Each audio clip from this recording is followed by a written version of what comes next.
Сегодня Лео Месси вернется в прошлое и переиграет все свои чемпионаты мира. Его путь на мундиалях — это настоящий голливудский сценарий с множеством драм, разочарований и великой победой. Сегодня во всем этом нам будет помогать или наоборот мешать колесо фортуны. Наше сегодняшнее путешествие мы начинаем в 2006 году на чемпионате мира в Германии. И это был первый чемпионат для юного аргентинца. Вот такой сумасшедший состав сборной Аргентины, где легендарность на квадратный метр просто зашкаливает. Нападение Креспо и Тевес. Под ними в центре поля Месси, Камбьяса, Рикельми и Маскерано лютый в опорке. Очень неплохая линия обороны во главе с ветераном Аяллой. Фамилия кипера, которого я до сих пор не могу произнести, Савьола сумасшедший, Родригес Аймар. Посмотрите на этих легенд. Милито. Совсем юный 18-летний Месси дебютировал на турнире, став самым молодым аргентинцем, сыгравшим и забившим на чемпионате мира. Аргентина играла ярко, но в четвертьфинале уступила хозяевам сборной Германии в серии пенальти. Тот матч Лео обидно просидел на скамейке запасных по решению тренера. За этот чемпионат Месси сыграл 3 матча, забил 1 гол в разгроме Сербии и Черногории и отдал 1 ассист. И вот такая группа была у аргентинцев на том чемпионате: Сербия и Черногория, Кот-д'Ивуар и Нидерланды. Первый матч был против африканцев, и здесь сразу шок. Хуан Роман Рикельми не забивает пенальти на первой минуте, и на 24-й Яя Туре выводит вперед Кот-д'Ивуар. Дальше Кейта увеличивает разницу в счете, Калу доводит ее до неприличной, и Креспо немного хлопает дверью, если это так можно назвать. В итоге после первого тура команды, которые являлись фаворитами, находятся на 3-й и 4-й строчке. А вот в матче против Сербии и Черногории аргентинцы себе взяли в руки, и на 28-й минуте Креспо открывает счет, и на 68-й делает дубль. Месси пока ничем не выделяется. И ситуация в группе перед последним туром становится совсем запутанной. А матч против сборной Нидерландов заканчивается со счетом 2-2. Ван Боммель открывает счет в этом матче, Аяла сравнивает, и уже во втором тайме развязка, так сказать, случилась. Карлос Тевес на 80-й забивает и выводит аргентинцев вперед, и Ван Перси под конец сравнивает, оставляя шансы для Нидерландов. Но, к великому счастью, по разнице забитых и пропущенных, аргентинцы идут дальше, где в 1/16 попадают на сборную Португалии. Кстати, про Криштиану и его сборную уже вышел ролик, обязательно посмотрите после этой серии, если еще не видели. А вы в комментариях прямо сейчас напишите, за какого игрока и какую сборную следующий ролик будем делать. Все-таки чемпионат мира на носу, хочется сделать за большинство топовых команд и набрать хотя бы на этот видос, ну не знаю, тысячоночки 1,5 лайков. Справитесь ли? Совсем скоро начинается борьба вот за этого красавца на чемпионате мира 26 года. В матче открытия сразятся сборная Мексики и сборная Южной Африки. И как всегда, сделать просмотр этого матча более увлекательным, а также всех матчей вот этого потрясающего Кубка мира вам помогут наши старые и надежные друзья по ссылке в закрепе. Также именно там вы всегда можете найти эти шикарнейшие плюшки. Кубок мира с нашими друзьями будет куда увлекательнее, поэтому залетай по ссылке в закрепе. Вот сборная Аргентины, например, со сборной Португалии не справилась. У Тевеза сдают в самом начале матча нервы, Паулета на 23-й минуте забивает. Далее на 88-й Камбьяса вытаскивает этот матч и переводит его в дополнительное время, где за 5 минут до конца дополнительного времени Манише приносит победу португальцам. И Аргентина вылетает из чемпионата. Лучшим бомбардиром по итогам этих 4 матчей становится Ян Колер из Чехии. Это такой гигант, если вдруг не помните. Он был просто великолепен. Фернандо Торрес на 2-й строчке. И по ассистам на 1-й строчке тоже представитель сборной Чехии. И, к великому сожалению, мы не можем промотать этот турнир до конца. И наша следующая остановка — чемпионат мира 2010 по взрослевшим Лео Месси. Лео приехал на турнир в статусе лучшего игрока планеты, а сборной руководил на тот момент легендарный Диего Армандо Марадона. От этой связки ждали магии, но турнир вышел странным. Аргентина легко прошла группу и 1/8 финала, но в четвертьфинале потерпела сокрушительное поражение от все той же сборной Германии 0-4. Месси создавал очень много моментов на этом чемпионате, но так ни разу и не забил. Статистика: 5 матчей, 0 голов и 1 передача. И состав сборной Аргентины выглядел достаточно интересно. Пара нападений — это Тевес, 26 лет, и Игуаин, 22 всего года. Также на баночке юный Кун Агуэро. Под нападающими Месси, слева Анхель Ди Мария, тоже 22 года юнец, и справа Макси Родригес. Блин, на этой фото фотке Отamendi всего лишь 22 года. Мне кажется, он всегда старым был. А тут вот, посмотрите. Ну и по обороне Вальтер Самуэль, Маскерано в опорке, как всегда, Бурдисо уже в центре поля играет, Хенс налево перевели и Ромеро на рамке, уже молодой. Хуан Себастьян Верон, это его последний чемпионат мира был. Ну и в целом, наверное, больше здесь выделить на самом-то деле и нечего, ну кроме Милита, возможно. Из нашего второго сезона мы запускаем колесо фортуны, но здесь ничего хорошего, потеря партнера. А это означает, что из команды из-за травмы выбывает самый высокорейтинговый партнер, и здесь это Карлос Тевес. Ну и как мы видим, вместо него будет играть Милита, два больших, огромных, я бы даже сказал, нападающих. Может, это даже и в плюс нам будет, я не знаю.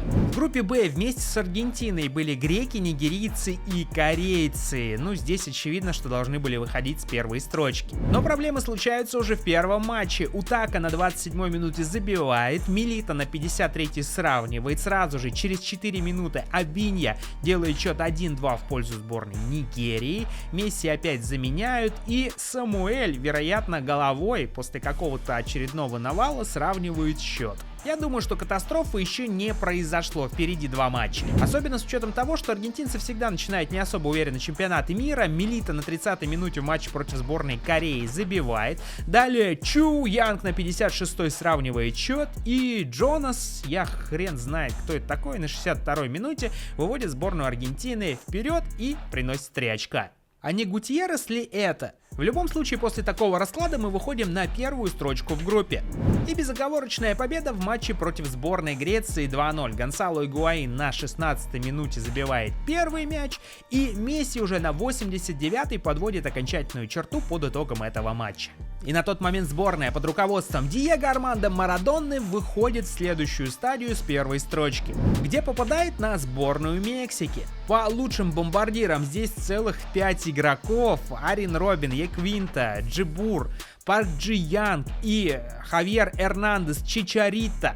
Посмотрите на фотку этого молодого Вейна Руни. Это чё вообще такое? Он разве был когда-то такой? Матч против сборной Мексики начался очень неприятно. Макси Родригес на 22-й минуте получает красную карту. На 49-й Милита забивает первый гол. Джуарес, я не знаю, кто это, в любом случае на 58-й сравнивает его, и Месси сразу же с центра поля делает свой фирменный проход и выводит аргентинцев в 1/8. И даже не в 1/8, а в 1/4, где нам попадается, по иронии судьбы, та самая сборная Германии.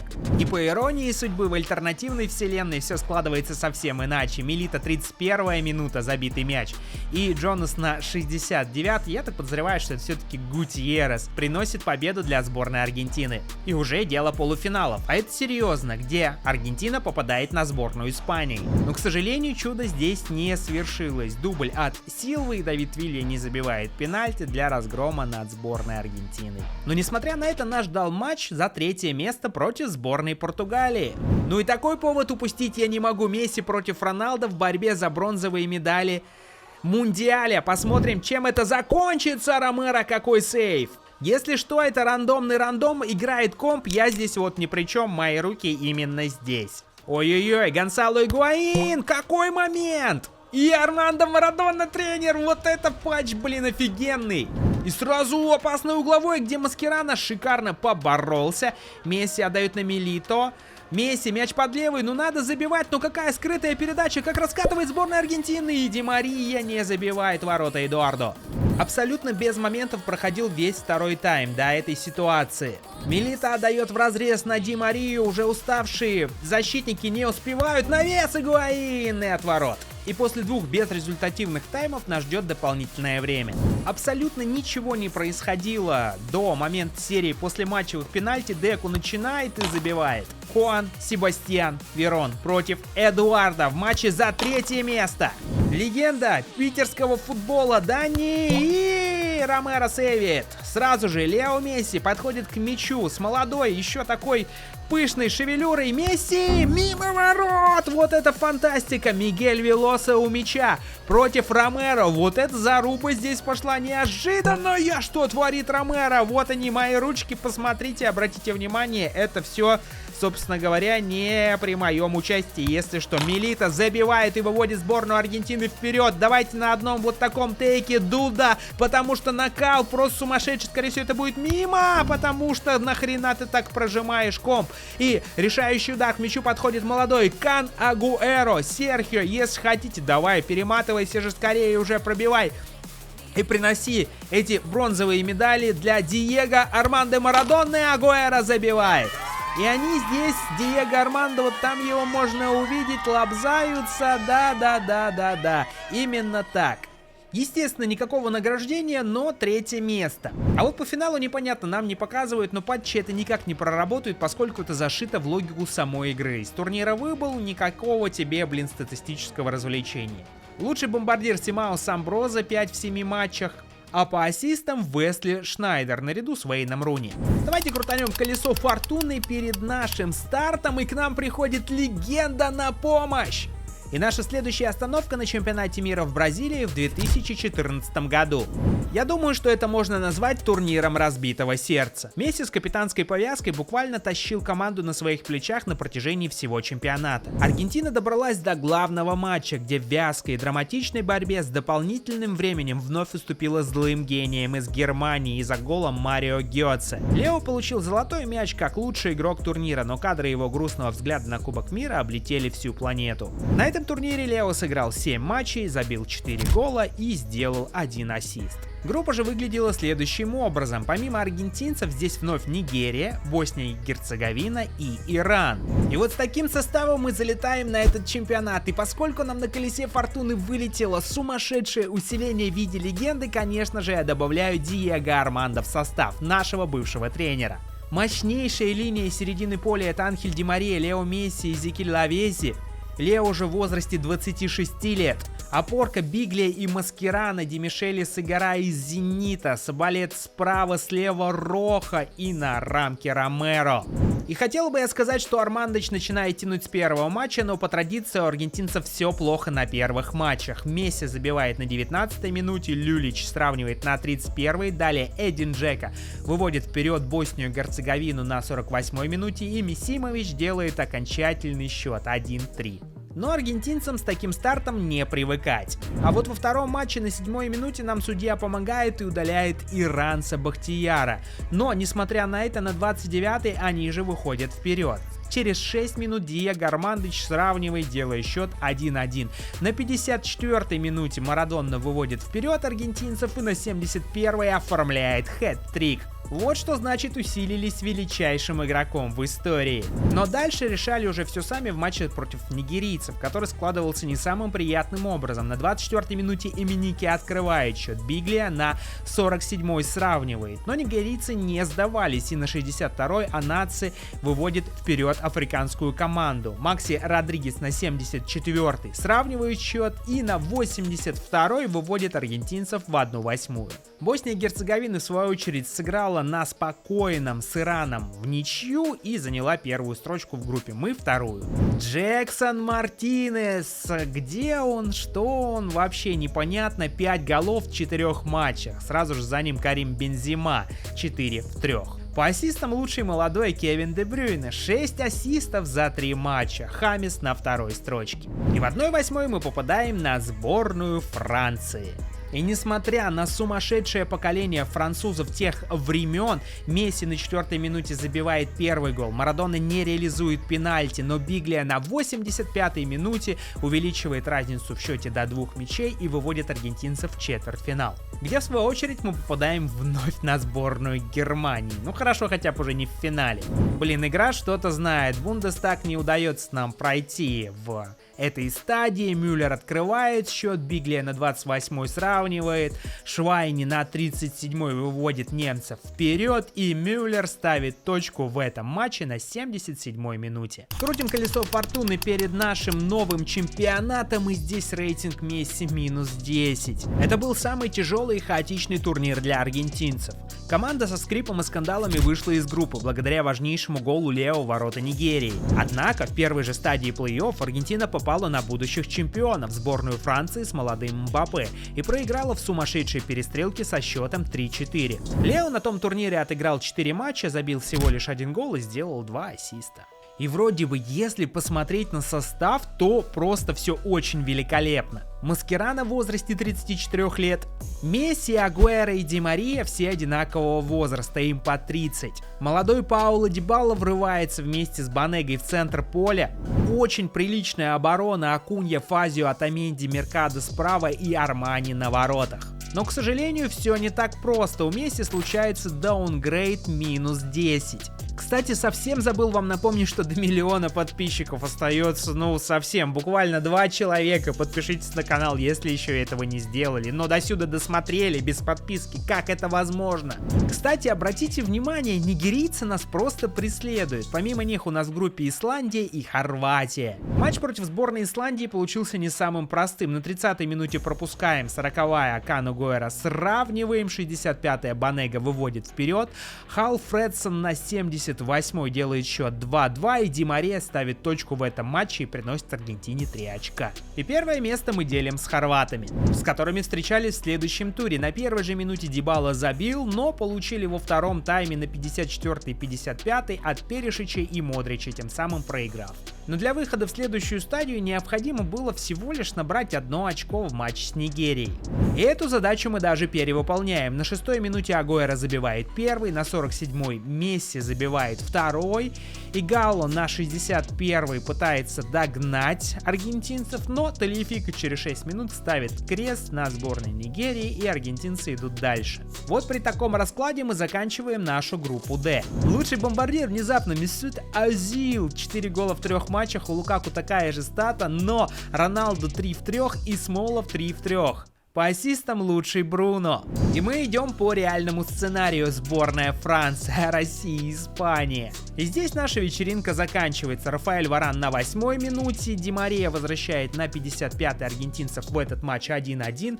И далее за 10 минут с небольшим Минди и Талиса делают счет 3-1, на что на 77-й минуте хватает только воли Агуэро, но этого недостаточно, и французы идут вперед. А Аргентина вылетает с турнира. И дальше мы продолжаем на чемпионате мира в Катаре, где вполне очевидно Месси является лидером команды и суперзвездой уже в возрасте 35 лет. Из новых и молодых лиц Хулиан Альварес, конечно же. Ну и в целом по баночке все те же, в той же одежде. Ничего, чтобы можно было выделить, наверное, здесь нет. Начав с сенсационного поражения от Саудовской Аравии, Аргентина сплотилась вокруг своего капитана. Месси провел феноменальный турнир. Он стал первым игроком в истории, забившим на групповом этапе и на каждой стадии раунда плей-офф. В величайшем финале против Франции он оформил дубль и наконец-таки поднял над головой заветный трофей, окончательно закрыв все вопросы о своем величии. За 7 матчей на этом турнире Месси забил 7 мячей и сделал 3 ассиста. Ну и поскольку у меня уже старческое, забываю иногда крутить колесо фортуны, покрутим прямо сейчас, кадровый кризис нас ждет, и это неприятно. И здесь нам необходимо сменить по одному игроку в каждой линии нашей команды. В общем, вот так получилось. Месси я перекинул на нападающего. Справа Пауло Дибала, первая замена. Родригес в центре вместо Паредоса и Мартинес вместо Отаменди. Вот так выглядела наша группа на этом чемпионате мира. Саудовская Аравия, Мексика, Польша и, конечно же, Аргентина. Слава богу, в первом противостоянии против Саудовской Аравии мы не повторяем историю реального мира. Но Гонсалес на 88-й минуте всего лишь смог забить единственный гол. А вот с мексиканцами уже раскочегарилась. Ла Чельса забивает на 13-й минуте, Месси на 47-й, и Дибала доводит счет до крупного на 69-й. Итого 3-0, победа над мексиканцами. И в теории в последнем матче нам будет достаточно ничьи. Но случается просто что-то невообразимое. Кэш на 27-й минуте забивает за поляков, Дибала сравнивает на 75-й, и на 87-й сборная Польши каким-то образом вырывает этот матч. Но это не мешает аргентинцам идти дальше в раунд плей-офф, где мы попадаем на сборную Франции. И ничем хорошим это не заканчивается. Второй финал. Гризман делает дубль в первом же тайме на 21-й и 42-й минуте. На 62-й Ди Мария отквитал 1 гол, но на 84-й Мбаппе перечеркнул все надежды аргентинцев. А по статам на эту стадию лучший был Мемфис Депай. Он забил 6 мячей в 4 матчах. По ассистам Карим Бензема 4 в 4. И И не забывай юзать мой промокод, который вам даст шикарный бонус на старте. И дальше мы залетаем в текущий чемпионат мира, чтобы понять, сможет ли вот этот старичок Месси все-таки взять 2 трофея подряд. И мы последний раз крутим колесо фортуны. До команды мечты чуть-чуть не дотянули, это травма на старте. На мой взгляд, наш состав выглядит одним из самых сильных за все времена чемпионатов, которые мы с вами прошли в сегодняшней серии. Но, к сожалению, по воле колеса фортуны Лео выбывает на наш первый матч. Вместо него залетит Ника Пас, и я надеюсь, что наша команда сможет что-то показать. А если кто не в курсе, аргентинцы в группе с Алжиром, Австрией и Иорданией. И тут как бы очевидно, что надо выходить. Первый матч с австрийцами был очень тяжелый из-за отсутствия Лео Месси. Баумгартнер открывает счет на 8-й минуте, но Ника Пас, который заменял легендарного аргентинца, счет сравнивает 1-1. На 46-й минуте в начале второго тайма Баумгартнер увеличивает преимущество, даже несмотря на то, что я, по-моему, кривовато произнес его фамилию, но это и не удивительно. Ника Пас на 49-й спустя 3 минуты счет сравнивает, и на 83-й минуте Паласиос выводит Аргентину вперед и добывает заветные 3 очка, что на старте очень важно. Алжир без удивления выигрывает у Иордании и занимает 2-ю строчку в группе, а мы на 1-й. Дальше нас ждал матч против Иордании, Месси уже вернулся, и здесь без сюрпризов. Энзо на 38-й минуте забивает первый мяч, потом Юлиан Альварес за несколько, так сказать, минут делает дубль на 62-й и 69-й, и на 86-й оформляет хэт-трик, добывая для Аргентины еще 3 очка. И у нас есть просто прекрасные новости. Как бы уже ситуация не сложилась в последний матч против Алжира, мы совершенно точно выходим из группы G с 1-й строчки, ну скорее всего. И для первого места необходимо было не проиграть Алжиру. Бомиздар на 29-й минуте, если я правильно произнес эту потрясающую фамилию, забивает первый мяч, на 37-й Энсо Фернандес делает счет 1-1, на 68-й он решил сама выпилиться и удалиться. МакАлистер на 74-й минуте выводит Аргентину вперед, но Хизрани на 85-й в самой концовочке матча спасает Алжир, и сейчас посмотрим, как это повлияло на группу. И эта ничья действительно позволяет им занять 2-ю строчку в группе. А в раунде плей-офф, господа, мы попадаем на сборную Саудовской Аравии, где для нас сложился крайне тяжелый матч. На 24-й минуте Лео забивает первый гол, выводя сборную Аргентины вперед, но через 15 минут Сауд делает счет равным 1-1. И уже в самой концовке матча Ника Пас, который вышел вместо Родриго де Поля, выводит аргентинцев вперед и приносит победу. Кстати, обратите внимание, по топ-скорерам Неймар здесь у нас появился без геймфейс, даже не добавили. За него тоже хорошо сделать. Если хотите, черканите об этом в комментариях. По ассистам лучший Матео Ковачич, наших не видать.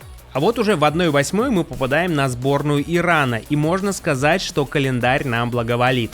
Но это как-то сложно комментировать. На 3-й минуте пропускаем первый гол, на 37-й Месси сравнивает, и на 73-й мы слетаем от сборной Ирана. И это фантастика. Такой был последний чемпионат мира для Лео Месси.